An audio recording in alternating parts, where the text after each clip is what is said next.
Hello students, welcome back to my YouTube channel Let's Study Accountancy. So students, today we will start chapter Not for Profit Organization.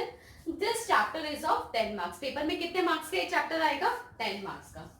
So first of all, I will explain what is Not for Profit Organization or meaning of Not for Profit Organization.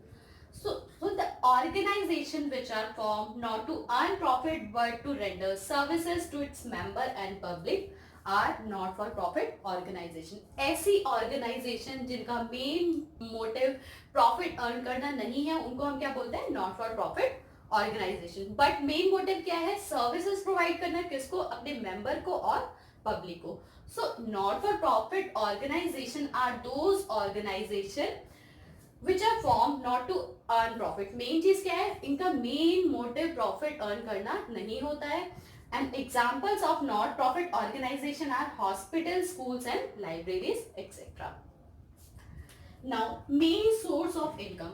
अब हमने यहाँ पे क्या पढ़ा? जब main motive profit earn करना नहीं है तो मेन सोर्स ऑफ इनकम क्या है इस ऑर्गेनाइजेशन की? So the main source of income of such organisation are donation, membership, subscription. ये क्या होता है? कुछ मेंबर्स ने मिलकर नॉट फॉर प्रॉफिट ऑर्गेनाइजेशन बनाई है तो मेंबर्स जो है वो क्या देते हैं? मेंबरशिप, सब्सक्रिप्शन देते हैं और यही मेन सोर्स होता है किसका? Main source of not for profit organisation. और कुछ डोनेशंस मिल जाती है, गवर्नमेंट ग्रांट्स मिल जाते हैं, तो ये सारी क्या होती है? It is main source of income of not for profit organisation. Now हमें पता ही है जो मेन मोटिव इस ऑर्गेनाइजेशन का प्रॉफिट अर्न करना नहीं है. यहाँ पे लिखा है as a main aim of this organisation is not to earn profit, so they do not prepare trading and profit and loss account. अभी हमने यहाँ पर पढ़ा कि मेन मोटिव प्रॉफिट अर्न करना ही नहीं है तो हम trading and profit and loss नहीं अकाउंट नहीं बनाएंगे, क्योंकि जो भी प्रॉफिट सीकिंग एंटरप्राइजेस होती है उनका मेन मोटिव क्या होता है? प्रॉफिट अर्न करना. बट यहाँ पर मेन मोटिव जो है प्रॉफिट अर्न करना नहीं है, तो इसलिए यहाँ पर क्या बोल रहे हैं? They do not prepare trading and profit and loss account, but still they have to maintain proper accounts. अब इनको अपना रिकॉर्ड तो रखना होगा कि कितना उनके पास कैश आया, कितने एक्सपेंसेस हैं, तो कुछ तो अकाउंट उनको मेंटेन करना होगा, कुछ तो प्रॉपर अकाउंट वो क्या करेंगे? मेंटेन करेंगे. So for this purpose they prepare an income and expenditure account. तो ये क्या बनाता है? Income and expenditure account. अभी हमने पढ़ा ये प्रॉफिट एंड लॉस अकाउंट नहीं बनाता है, तो कौन सा अकाउंट बनाता है? Income and expenditure account which is similar to profit and loss account. किसकी तरह होता है वो? प्रॉफिट एंड लॉस अकाउंट की तरह होता है of a profit seeking entity. जो भी प्रॉफिट सीकिंग एंटिटी होती है, मतलब ऐसी ऑर्गेनाइजेशंस, ऐसी कंपनी जिनका मेन मोटिव प्रॉफिट अर्न करना होता है, तो वो क्या बनाते हैं? Trading and profit and loss account. और ये क्या बनाएंगे? Income and expenditure account. Balance sheet is also prepared. Balance sheet भी बनाते हैं. क्यों बनाते हैं? ये देखने के लिए कि नॉट फॉर प्रॉफिट ऑर्गेनाइजेशन की फाइनेंशियल पोजीशन क्या है, एसेट्स कितनी है, लायबिलिटीज कितनी है. तो यहाँ पे क्या बोल रहे हैं? क्या क्या बनाएंगे? Income and expenditure account and balance sheet is all also prepared.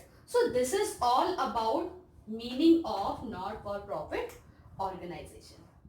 Now main features of not for profit organization. So first feature is main aim is service. हमने अभी पढ़ा था कि not for profit organizations जो होती है उनका main motive profit earn करना नहीं होता, but the main motive is to render services to its member and public. तो यहाँ पे क्या कह रहे हैं? मेन एम क्या है? सर्विसेज रेंडर करना है.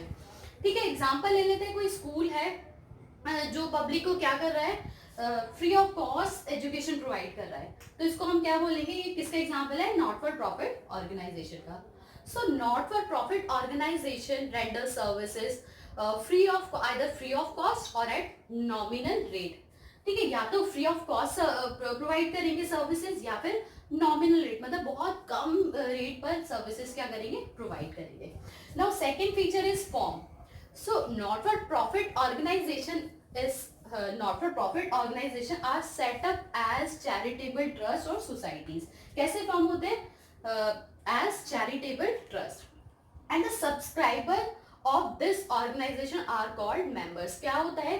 इस ऑर्गेनाइजेशन में कुछ लोग मिलकर ऑर्गेनाइजेशन चलाते हैं, उनको हम क्या बोलते हैं? मेंबर्स बोलते हैं. Third, separate entity.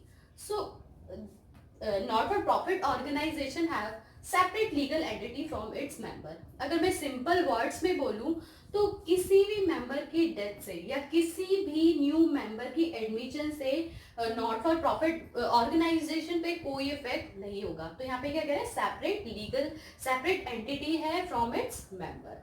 Now fourth feature is manage by elected member. अब क्वेश्चन ये है कि नॉट फॉर प्रॉफिट ऑर्गेनाइजेशन कौन चला रहा है, मेंबर्स मिलकर चला रहे हैं, बट उसको मैनेज कौन करेगा? So who manage the not for profit organisation? So it is manage by elected members. मतलब मैनेजिंग कमेटी होती है वही नॉट फॉर प्रॉफिट ऑर्गेनाइजेशन को क्या करती है, मैनेज करती है। और जो मैनेजिंग कमेटी होती है उनको कौन इलेक्ट करता है? मेंबर्स जो होते हैं वही इलेक्ट करते हैं। Next, major source of income. हमने पहले ही डिस्कस किया था मेजर सोर्स ऑफ इनकम क्या होती है। गवर्नमेंट ग्रांट्स हो गई, डोनेशंस हो गई, एंड मेंबरशिप सब्सक्रिप्शन। जो मेंबर्स होते हैं वो क्या करते हैं, सब्सक्रिप्शन देते हैं जब वो न्यू मेंबर बनते हैं। तो मेजर सोर्स ऑफ इनकम क्या हो गई, गवर्नमेंट ग्रांट्स हो गई, डोनेशंस हो गई, and membership subscription. Now 6 point, surplus not distributed among its member. कुछ जो भी एक्सपेंसेस, जो भी इनकम होती है, एक्सपेंसेस पे करने के बाद जो भी सरप्लस अमाउंट होता है वो मेंबर्स में डिस्ट्रीब्यूट नहीं होता है। कहाँ पर ऐड हो जाता है, कैपिटल फंड में। ठीक है, जो भी सरप्लस होता है वो कहाँ पर ऐड हो जाएगा, कैपिटल फंड हो जाएगा, बट मेंबर्स उसको डिस्ट्रीब्यूट नहीं करेंगे। Now 7 point, accounts. अभी हमने डिस्कस किया था कौन से अकाउंट्स हम बनाते हैं नॉट फॉर प्रॉफिट ऑर्गेनाइजेशन में। So income and expenditure account, receipt and payment account and balance sheet. So these are the account which maintain by not for profit organisation. Next, form of accounts. अभी हमने discuss कर लिया कौन से accounts बनाते हैं, receipt and payment account, income and expenditure account and balance sheet, and they are formed at the end of the financial year. जो भी ईयर के एंड में हम क्या करते हैं, सारे अकाउंट्स प्रिपेयर करते हैं। ठीक है, इनकम एंड एक्सपेंडिचर अकाउंट क्यों बना रहे हैं, ये देखने के लिए कि फर्म के एक्सपेंसेस कितने हैं और फर्म की इनकम कितने हैं और कितना सरप्लस अमाउंट जो है फर्म का बचा हुआ है। और बैलेंस शीट बनाते हैं फर्म की financial not for profit organisation की फाइनेंशियल पोजीशन देखने के लिए।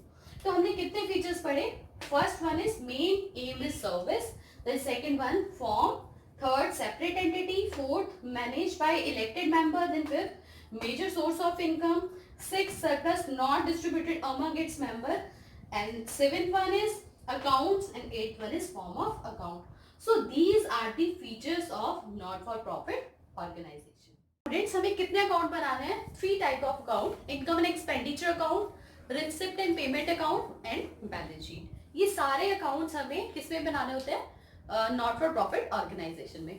आई will discuss every account one by one. First हम रिसिप्ट एंड पेमेंट को डिस्कस कर लेते हैं। So features of receipt and payment account. First, nature of account. So what is the nature of receipt and payment account, it is real account. क्या है, ये real account है।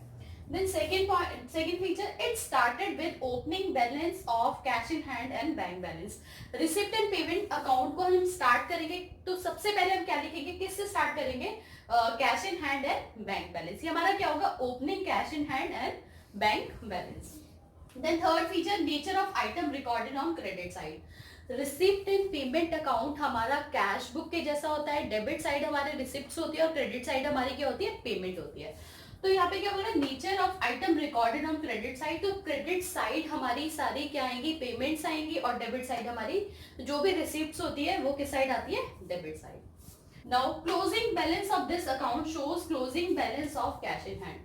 तो question में हमारा जो बैलेंसिंग फिगर होगा वो क्या आएगा, हमारा closing balance of cash in hand and bank account. तो हमारा जो क्लोजिंग बैलेंस होगा वो क्या होगा, cash in hand and bank account. Then fifth, purpose. क्यों हम उस अकाउंट को बनाते हैं, what is the purpose. So purpose क्या है हमारा, कि हमारा कितना क्लोजिंग बैलेंस है किसका, बैंक अकाउंट और कैश इन हैंड का, वो कैलकुलेट करने के लिए हम रिसीप्ट एंड पेमेंट बनाते हैं। और क्या हम इसमें रिकॉर्ड कर रहे हैं, receipt and payment. Then six, non cash item are not recorded. ये किसके जैसा होता है, कैश बुक के जैसा होता है। तो हम जो भी नॉन कैश आइटम्स होंगे उनको हम रिकॉर्ड नहीं करेंगे। कौन से आइटम्स रिकॉर्ड करेंगे, जो भी हमारे कैश आइटम्स होंगे। So these are the features of receipt and payment account of receipt and payment account. This is like cash book. Receipts हम किस साइड रिकॉर्ड करते हैं, डेबिट साइड, और सारी पेमेंट्स हम किस साइड रिकॉर्ड करते हैं, क्रेडिट साइड. तो रिसिप्ट एंड पेमेंट अकाउंट को हम कैसे स्टार्ट करेंगे. सबसे पहले हम कैश और बैंक के ओपनिंग बैलेंस को ब्रॉट डाउन करेंगे. यहाँ पर हमने कैश का ओपनिंग बैलेंस लिखा, बैंक का ओपनिंग बैलेंस लिखा, टोटल अमाउंट यहाँ पर लिख देंगे. ऐसा हमने डिस्कस किया था. जो सोर्सेज ऑफ इनकम होती है नॉट फॉर प्रॉफिट ऑर्गेनाइजेशन की, वो क्या होती है, सब्सक्रिप्शंस होती है, डोनेशन होती है, गवर्नमेंट ग्रांट्स होते हैं, एंट्रेंस फीस होती है. तो ये सारी हमारे रिसिप्ट किस साइड आएगी, डेबिट साइड. यहाँ पे हमने लिख दिया 2 सब्सक्रिप्शन इनकम है, 2 डोनेशन रिसिप्ट है, 2 सेल्स ऑफ एसेट. कोई भी एसेट हमने सेल किए, जितनी भी वैल्यू पे सेल किए वो वैल्यू यहाँ पर आएगी. 2 sale of old newspaper, 2 entrance fee. कोई भी न्यू मेंबर एडमिट होता है, वो एंट्रेंस फीस देता है, रिसिप्ट है, तो किस साइड आएगा, हमारा डेबिट साइड आएगा. Then donation for building. Donation हमारी 2 टाइप की होती है, specific donation and general donation. तो दोनों ही डोनेशन हमारी किस साइड आती है, डेबिट साइड आती है रिसिप्ट एंड पेमेंट अकाउंट में, क्योंकि दोनों ही क्या है, रिसिप्ट है. और क्रेडिट साइड हमारा क्या आएगा, पेमेंट्स आएगी, like salary, rent, purchase of refreshment, purchase of asset. कोई भी एसेट को हम परचेज करते हैं, वो हमारा किस साइड आएगा, क्रेडिट साइड आएगा. लास्ट में हमारा जो बैलेंस आएगा वो क्या होगा, closing balance of cash and bank. और वो कैसे निकालेंगे, डेबिट साइड के टोटल को किससे करना है, क्रेडिट साइड के टोटल को माइनस करना है. तो ये हमारा जो बैलेंसिंग फिगर होगा वो क्या होगा, हमारा closing balance of cash in hand and bank. So this is format of receipt and payment account. हम क्वेश्चन एक सॉल्व करेंगे, उससे और अच्छे से क्लियर हो जाएगा रिसिप्ट एंड पेमेंट अकाउंट हमें कैसे बनाना है. In my next video, I will explain rest of the topics. If you have any doubt, you can ask in comment box. Thank you.